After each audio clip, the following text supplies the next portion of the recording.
The U.S. Treasury is buying back its own debt at record levels this year, something that's flying under the radar but shouldn't be. I'm John Lodra. I'm a co-founder and partner here at New Harbor Financial Group, and today I'll walk you through exactly what's happening and what it means for your portfolio. There's been a lot of talk recently about ballooning budget deficits and debates about whether or not the Federal Reserve should cut short-term interest rates and on what timeline. These are obviously important topics with big consequences. But what we're talking about here, we're talking about the basic plumbing of the market for U.S. Treasury bonds, the largest and arguably the most important market in the world. And it's not getting the attention that I think it deserves. The shift in Treasury buyback activity has important implications on the underlying health and functioning of the Treasury market, and the stakes are high. There's good and sage minds like the likes of Ray Dalio have warned we could be in for a major crisis in the U.S. Treasury bond market if we don't get our act together fiscally and otherwise. Simply put, I think the sudden increase in Treasury buybacks is a harbinger of things to come. Indeed, in some scenarios, it may portend a situation where the Treasury may literally need to step in as a buyer of last resort for its own debt. And that would not be a sign of shrewd fiscal management. It would be a warning signal that the can kicking on fiscal irresponsibility has gone too far and the debts have come due, so to speak. I've spent nearly a quarter century helping clients navigate their portfolios to build a secure retirement. And by far, I believe the distortions that have happened in bond markets, government bond markets, our U.S. Treasury bond market, and government bond markets across the world in the decade and a half since the great financial crisis are the single most important factor that I think investors should be aware of, because it has ramifications for all kinds of other markets, including stock markets and likewise. So let's set some quick context here. There are fiscal and monetary things that have happened, policies and mismanagement, frankly, in our opinion, over the last decade and a half since the great financial crisis that have really set the stage for why I think this is such a high stake issue. This is a chart that goes back to the 1960s, and it shows on the right-hand axis and the green line, the ballooning federal debt held by the public. This is essentially the issuance of vastly more debt over time. This chart goes back to, I think, middle of 2025, and you can see a vicinity of $36 trillion of outstanding public debt. Now, expressed as a percentage of GDP, which is on the left axis here, the blue line, you can see that we're well over 100% of debt to GDP, roughly around 120% as of this chart. And this is a chart that speaks to why we have such a runaway debt. It's simply because we've been running unsustainable budget deficits for as far as the mind can think. Go back to the rebuilding after World War II. We understandably, the world as a whole, but also the U.S. as the key leader in the rebuilding of the world, went into massive debt to fund all that rebuilding. Deficit as a percent of GDP was quite large, largest on record. And then there have been periodic episodes of surplus, but generally speaking, the U.S. has continued to run a budget deficit for most of the post-World War II era. And in recent years, and this spans both political parties. This is not a Republican or Democratic thing. It's a political thing, and the inability of our politicians to run responsible budgets. But you can see in recent years, we've had a ballooning budget deficit as a percent of GDP. Some improvement in recent years, but still, especially when you consider outside of recessions, which recessions are the gray areas, and with an economy that on the surface is as healthy as it is with, still relatively low unemployment, this is unprecedented in terms of running these levels of deficits. Switching to monetary policies, this is a chart showing the assets held by the U.S. Federal Reserve, the Federal Reserve Bank of the United States. It's not a government agency. It's actually kind of a beast of an entity, partly a private banking cartel, partly appointed by government officials. But the real point here is that we went for nearly a century of the Fed's existence with a fairly modest balance sheet of liabilities and assets, under $1 trillion. In the wake of the great financial crisis, with the advent of QE1, quantitative easing 1, and quantitative easing 2 and 3, and all kinds of newfangled experiments. And then in the wake of the COVID crisis, the debt on the Fed's balance sheet, comprised of Treasury bonds and mortgage debt, ballooned to well over $8 trillion. And in recent years, we've slowly seen that debt roll off through what's called quantitative tightening, but simply by the maturity of this debt rolling off. Still, though, we are over 6 times the debt on the balance sheet of the Fed that we were prior to the great financial crisis. So that really sets the fiscal and monetary backdrop why what's going on in Treasury bond markets and the activities that are currently being undertaken by our Treasury are so important. So back to the topic of Treasury buybacks. Billions of dollars. This is all of 2024. You can see cumulative is about $80 billion. Already year to date, 2025, September of, here we are, September 16th here today, we have already outpaced all of 2024. Now, they're still small in the context of, we're talking about 130 billion here in the context of a several trillion-dollar treasury market. It's not the size, it's the activities that are happening that are so important and have ramifications that go far beyond the here and now. This is a chart that really speaks to what's going on. I want to be very clear. When we talk about these treasury buybacks, this is not quantitative easing. A lot of people are confusing this with quantitative easing. Quantitative easing were policies that the Fed had undertaken in the wake of the great financial crisis. They're not currently conducting quantitative easing in the traditional definitional sense. In fact, they're partaking or exercising quantitative tightening, the opposite of quantitative easing. But quantitative easing in its purest form is when the Federal Reserve, not the Treasury, goes out in the open market and buys up bonds, Treasury bonds, and in the case of QE3, for example, Treasury bonds and mortgage bonds. But how they buy those bonds is the key difference. In quantitative easing, the Federal Reserve literally prints money out of thin air to go back out in the market and buy those bonds. When we're talking about Treasury buybacks here, completely different, not quantitative easing. And we're talking about the Treasury doing the buying, the U.S. Treasury Department, not the Federal Reserve. So I want to make it very clear, this is not QE. So what does it mean for the Treasury to go out and buy back its bonds? Well, let's use a visual. The Fed is like your eccentric uncle who controls the money printer, hands out the monopoly money to make the game all that more exciting or on stimulus. The Treasury is your boring relative that is a really cut and dried accountant who manages the family checkbook, right? So the Treasury basically manages our country's finances, takes in revenues in the form of tax revenues and other things like that, and manages the spending for government programs, education support, salaries of politicians, you name it. All the expenses of running our U.S. government is managed by the Treasury. And again, they take in revenue in the form of tax receipts and otherwise to pay for at least some of those expenses. But the fact that we have been running consistently growing deficits means that there's a shortfall. And the question is, how is that shortfall funded? Well, that is where the Treasury bond market comes into play. Treasury bonds are nothing more than the U.S. government going out and borrowing from the public, foreign governments, any number of other folks out there, borrowing money to fund our shortfalls. There are different kinds of borrowing. They're all Treasury paper, if you will, but they go by different names. Very short-term borrowings of anywhere from 3 months to a year, 3 to 12 months, or what are called Treasury bills. They're very short-term maturing Treasury bonds. 2 to 10-year length borrowings are what are called Treasury notes. And then finally, longer term, 20, 30 years, borrowings are what are called Treasury bonds. They're all Treasury bonds, but bills are very short term, notes are intermediate term, and bonds are very long term. So when the Treasury is conducting buyback operations like they have been, it's essentially like someone with a car loan saying, you know what, I've got some resources, I'm going to go and pay off my loan because it's the right thing to do from a budgetary standpoint. Or someone who has a house mortgage and they simply have come into surplus funds and they want to be debt free. They want to pay off that mortgage. So on the surface, this seems like a potentially good thing to do from a fiscal stewardship standpoint. But the problem is the Treasury doesn't have the money to buy back these bonds. They need to borrow additional money to create the funds to buy back these bonds. So what are they doing? What they're really doing is buying back longer term bonds, but issuing more short term bonds, very short term paper, Treasury bills, things like that, to do so, to get the funds to buy back or retire that longer term debt. It's really just kind of financial engineering the duration or maturity of all the outstanding debt. And there's some reasons why that might be a healthy and good and responsible thing to do. But there's also some very nefarious or concerning things that we'll read into this in a bit. But the analogy is like this. If you have a 30-year mortgage and you're using your credit card, short-term credit card, to pay your mortgage payments.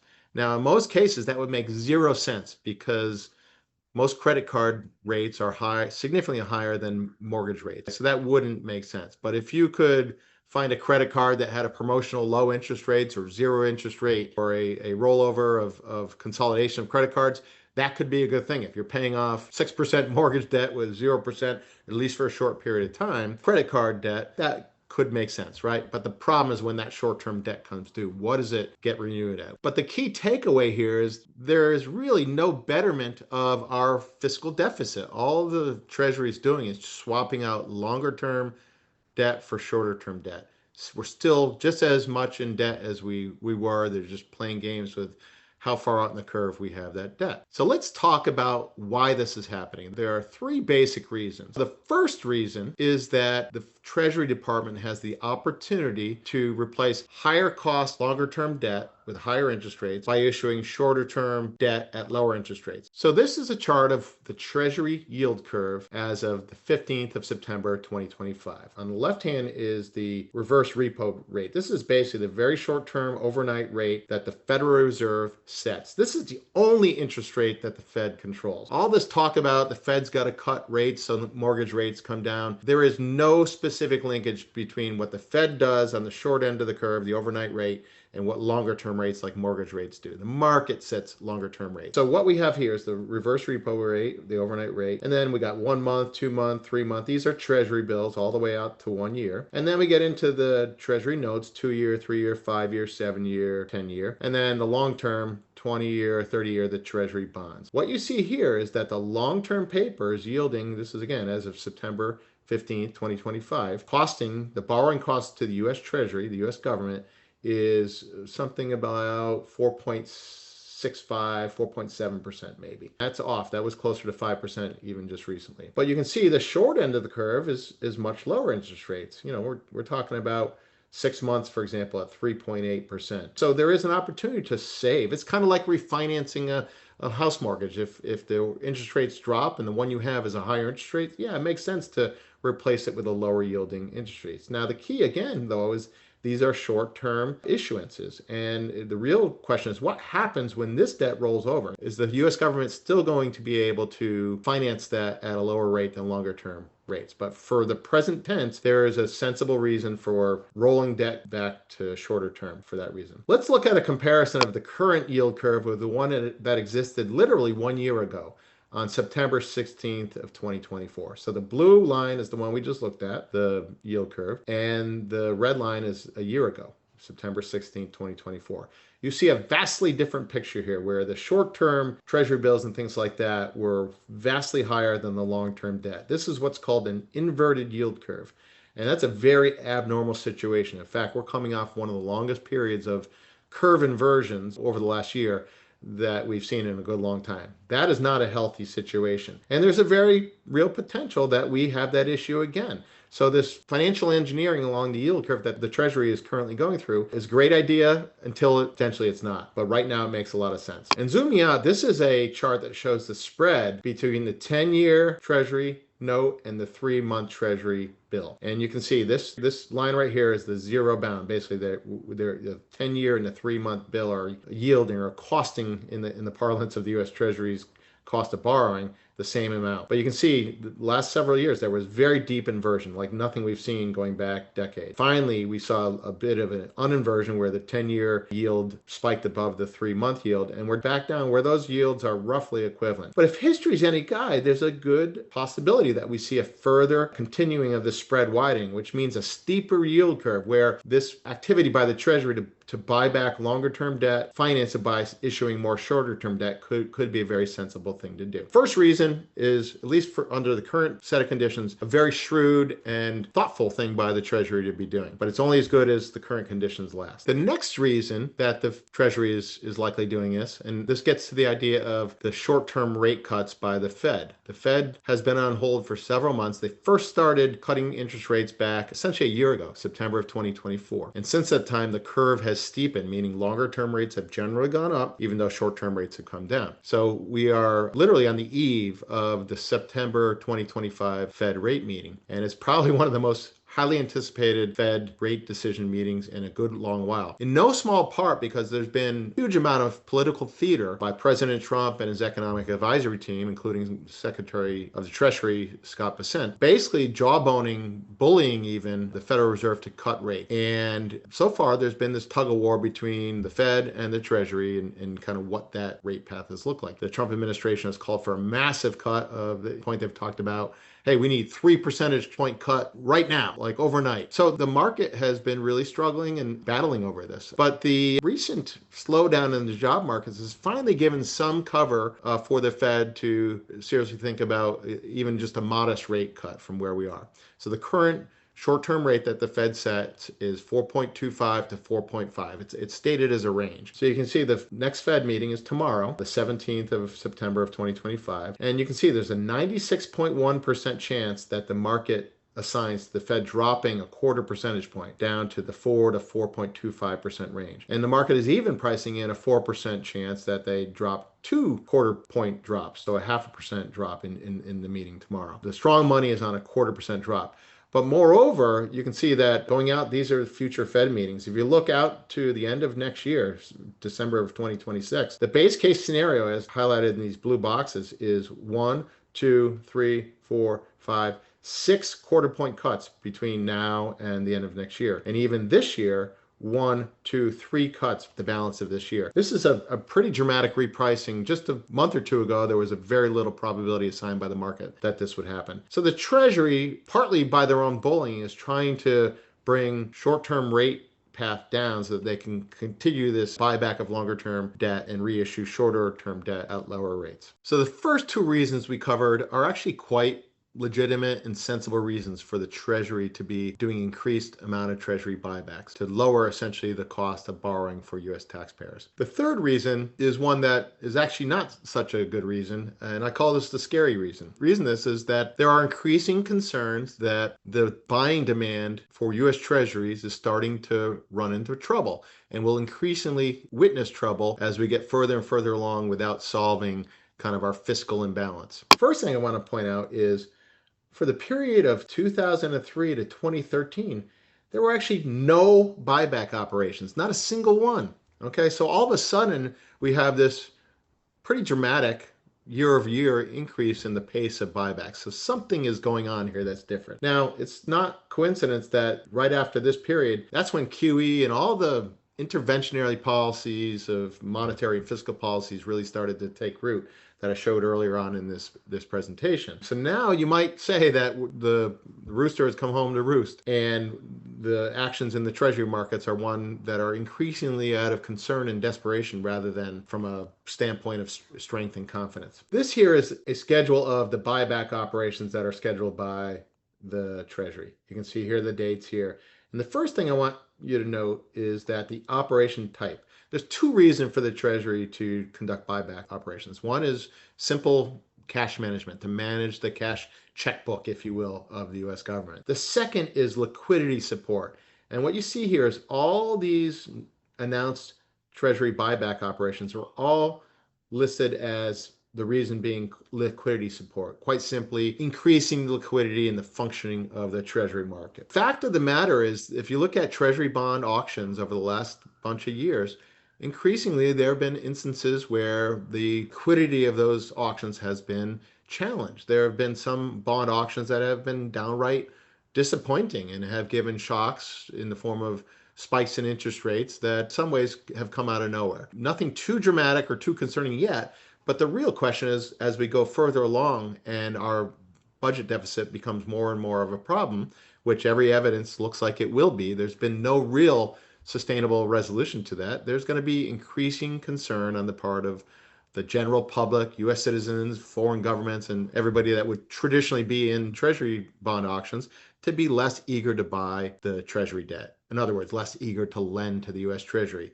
And it would only take higher interest rates for them to be incented to do so. There's been increasing talk about emerging markets forming their own currency, the so-called BRICS currency initiative. There is no shortage of news headlines and actual anecdotal data here that the Treasury market is starting to be less trusted by market players the world over. One of the key developments in the last handful of years is that central banks the world over have increasingly turned away from US dollar reserves and increasingly towards things like gold, precious metals, gold as a reserve. So here is the 2025 survey, and they asked this cohort of the world's central banks as to what they expect in 5 years from now. What proportion of their total reserves do they think will be denominated in gold 5 years from now? And you can see the year-over-year changes. So the 2025 survey is the light blue line. And you can see there's been a dramatic increase. First of all, the headline value, 72% of the respondents think their reserves are going to be moderately higher in gold as compared to other things. And even a 4% say significantly higher. All said and done, 3/4 or so of the world's central banks expect to be moderately or significantly higher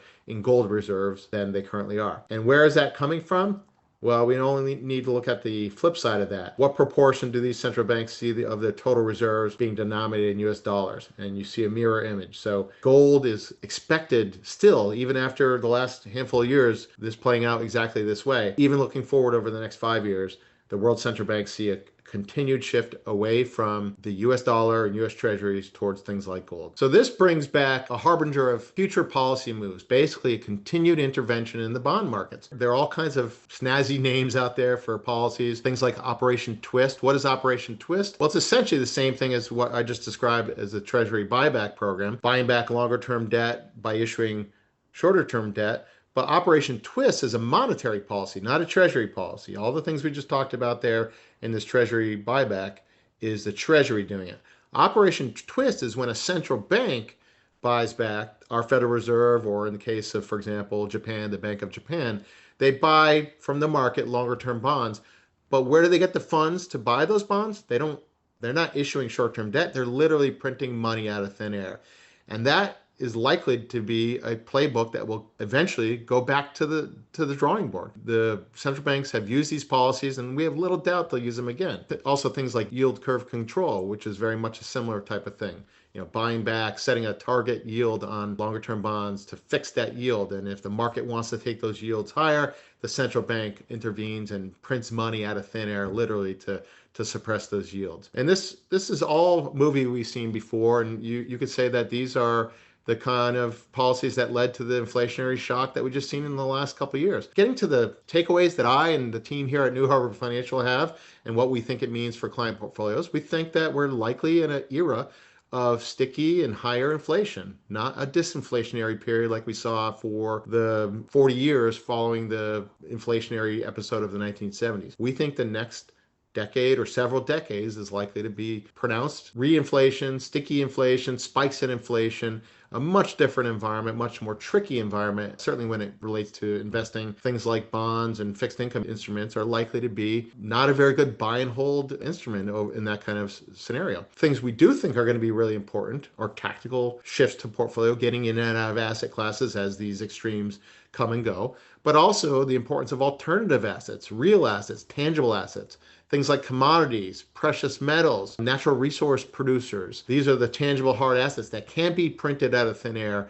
And as much as those will likely increase in price in terms of performance, it's likely mostly because the US dollar will likely see a dramatic continued debasement, devaluation. These treasury buyback operations, it's not really about in the short term, it looks like smart debt management, but I think it's really a statement about the increasing concerns about the market plumbing and the liquidity and arguably the most important market in the world, the US Treasury market. The real question is, in a world where even the US Treasury has to essentially intervene in its own market, what does the word safe even mean anymore? The call to action I would have for you is to review your portfolio, think about your allocations. We still believe that even though we're in the short term here, we think the US Treasury bond market is likely to go a bit higher, meaning that interest rates will pull back a little bit more as worries about the economy and job market start to take hold.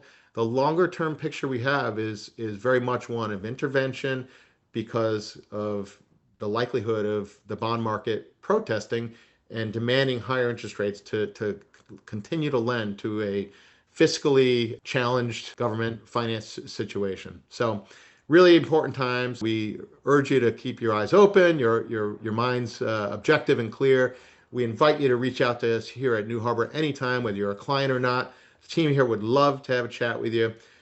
Please feel free to subscribe to our channel. Hit that little bell icon so that you're alerted anytime we put content out. And we always welcome your feedback and questions. So I want to thank you for watching today. Until next time, I want to wish you a great day.